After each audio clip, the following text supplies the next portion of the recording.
अब बताइए छात्रों को क्यों रुचि नहीं है, आप ये बताइए। एमओयू हुआ है, ये मेरे ही कार्यकाल में हुआ है महोदय, जब मैं और उन विषयों के लिए क्या माननीय मंत्री जी क्या फॉर्मूला तय करना चाहते हैं? लंबित परीक्षा सत्रों को नियमित करने हेतु महोदय उत्तर प्राप्त है, लेकिन प्रश्न को गौर से महोदय देखा जाए। खंड 1 में मैंने माननीय मंत्री जी से बहुत साधारण सवाल किया है कि ललित नारायण मिथिला विश्वविद्यालय दरभंगा, तिलका मांझी भागलपुर विश्वविद्यालय, मुंगेर विश्वविद्यालय सहित सभी विश्वविद्यालयों में 22 से लेकर 25 तक स्नातक में 40% सीट खाली रह गई है। बहुत साधारण सवाल है महोदय, क्यों खाली रह गई? तो मंत्री जी कहते हैं कि छात्रों की रुचि नहीं है। अब बताइए छात्रों को क्यों रुचि नहीं है, आप ये बताइए कि आप पूरक पूछिए महोदय। तो मंत्री जी आपने तो प्रश्न जो पढ़ किए तो हैं प्रश्न ही कर रहा हूं महोदय। ये तो 1 का 2 इसमें लिखवे जी जी, खंड 1 का उत्तर उन्होंने दिया है कि छात्रों को पढ़ा जाए महोदय। संबंधित विश्वविद्यालय में वस्तुतः ऐसे विषय भी हैं जिनमें छात्र छात्राओं को रुचि कम रहने के कारण नामांकन की संख्या स्वीकृत सीटों की अपेक्षा कम रहती है। तो किन किन विषयों में छात्रों को रुचि नहीं है और उन विषयों के लिए क्या माननीय मंत्री जी क्या फॉर्मूला तय करना चाहते हैं? माननीय मंत्री शिक्षा विभाग।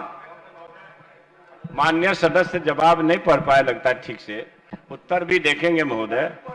इसमें स्पष्ट है कि इसको रुचिकर बनाने के लिए इनफ्लिवनेट से एमओयू हुआ है, ये मेरे ही कार्यकाल में हुआ है महोदय, जब मैं इस प्रभार में आया हूं शिक्षा मंत्री के प्रभार में। उसके बाद राज्य अंतर्गत उच्च शिक्षा में गुणवत्ता बढ़ाने के उद्देश्य से सभी विश्वविद्यालयों महाविद्यालयों को नेक ग्रेडिंग कराने के लिए प्रोत्साहित किया जा रहा है। कई 3 ट्रेनिंग हो चुकी है महोदय ये 7 महीना के अंदर। लंबित परीक्षा सत्रों को नियमित करने हेतु सरकार जो प्रयास कर रही है महोदय, वो स्पष्ट है कि उच्चतर शिक्षा परिषद जो सरकार का है, बिहार सरकार का, उसकी एक कमेटी बनाई गई है और मगध विश्वविद्यालय ज्यादा इसमें परेशानी का कारण था, तो वहां कई सत्र के परीक्षा फल भी प्रकाशित हो चुके हैं। तो इस तरह के सरकार प्रयास कर रहे महोदय।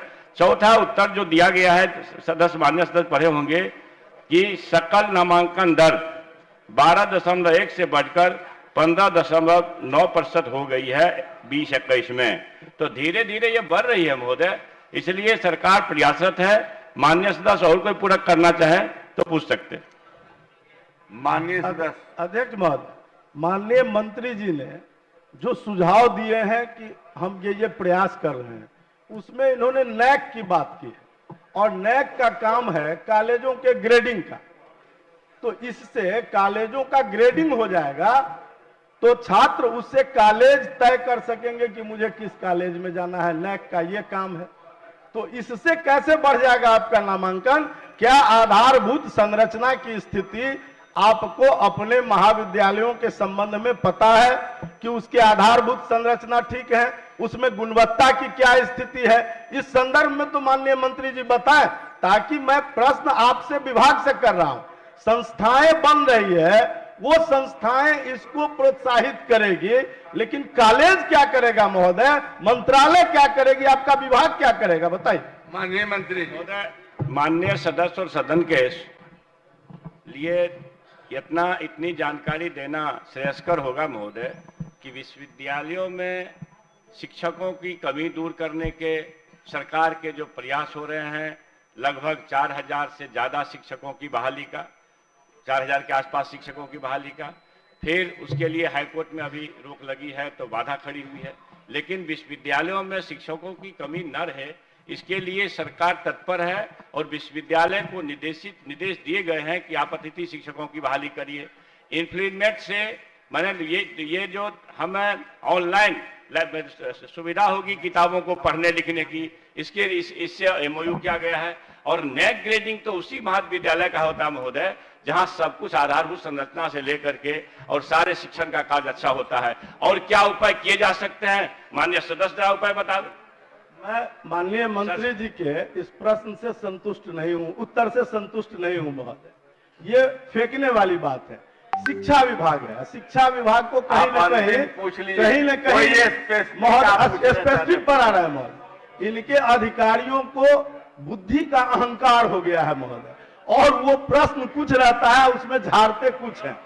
हम एक महाविद्यालय अपने विधानसभा क्षेत्र का इनको बता रहे हैं, डीबी कॉलेज, जहां माननीय मुख्यमंत्री जी ने जाकर 2019 के दिसंबर में घोषणा कर दिए थे कि इसको हम विकसित करेंगे, इसका हम सब कुछ करेंगे।